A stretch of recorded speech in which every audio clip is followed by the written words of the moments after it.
Bonjour à tous, j'espère que vous allez bien. Aujourd'hui, je vous explique en moins de 5 minutes, messieurs, dames. 5... Le vieux vendeur de pizza, tu sais. Non, je vous explique comment on a créé cette pub pour le château de Tholomyès.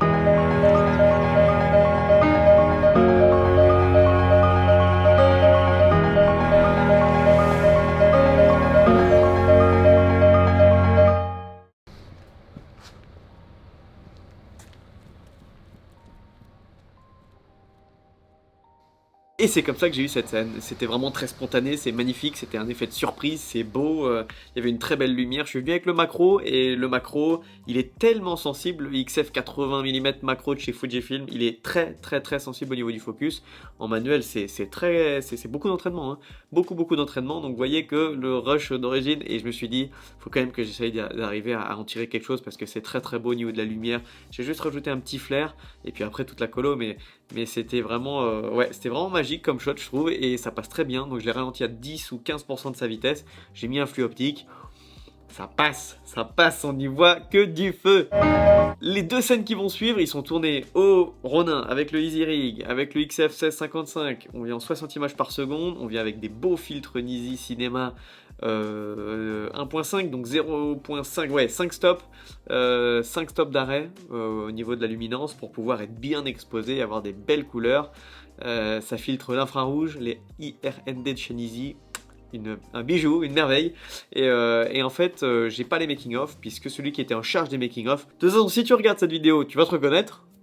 Hein? Je balancerai pas, parce que bon, bah ça sert à rien, quoi. Mais c'est Cédric. Non, c'est pas grave, ça arrive.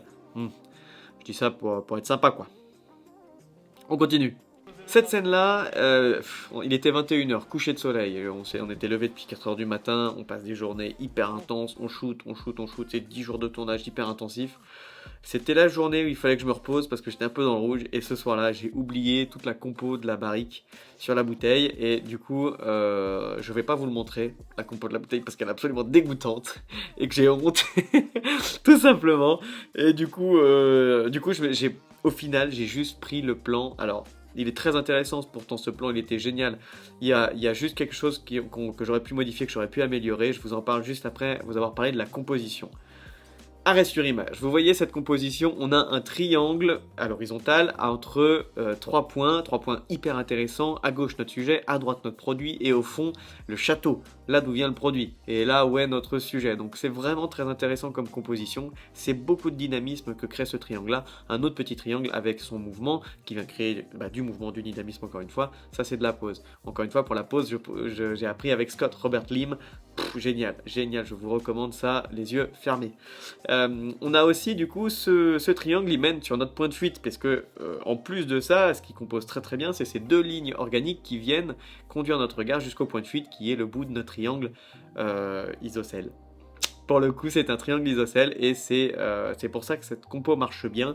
Ce qu'on aurait pu améliorer là-dessus, c'est de commencer sur un focus, notre zoom sur, c'est de commencer notre focus sur notre actrice, ou sur notre bouteille, et de finir sur le château. Moi j'avais fait l'inverse sur le coup, du château vers la bouteille, avec un mouvement en travelling de gauche à droite, et la compo était tellement sale de la barrique que non, je l'ai pas pris, donc voilà. On vient continuer les scènes en studio avec à droite un réflecteur or, ce qui va nous permettre de garder un petit peu cette chaleur, cette golden hour sur laquelle on avait tourné lors de début août, parce que les studios, en studio c'était un mois plus tard, et du coup cet or il va un peu révéler aussi notre logo bio, qui est important, qu'il fallait un peu révéler.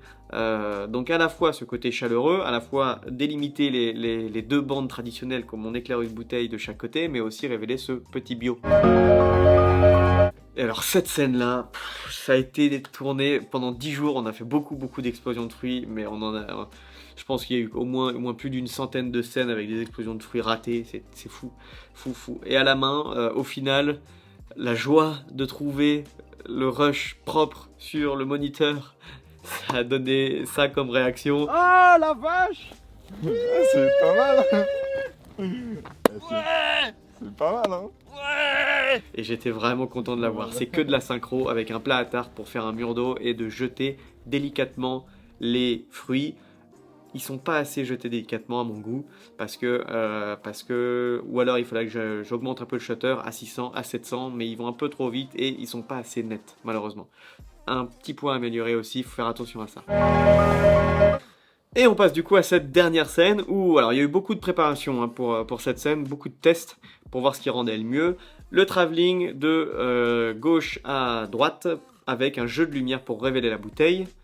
Le premier plan, on le shoot tout simple. Voilà, avec le raisin, la feuille, ça c'est un plan basique. Un fond en tissu bien tiré. Alors c'est pas du tissu, c'est une sorte de papier. Un papier de fond de studio voilà, qui est bien sympa, qui révèle un petit peu aussi ces couleurs hors cette composition sur les couleurs sur lesquelles on joue depuis le début, la composition colorimétrique. Et puis tout simplement, on vient avec une backlight, enfin, cette long box avec du 200 ou du 500 watts de mémoire, pour pouvoir éclairer la bouteille d'un coup. On vient bien cacher. Pourquoi est-ce qu'il y a un drap noir sur la long box? Parce qu'on vient cacher la lumière qui partirait peut-être un peu dans tous les sens. Je veux pas mettre de grille d'abeille parce que sinon ça va se voir sur la bouteille.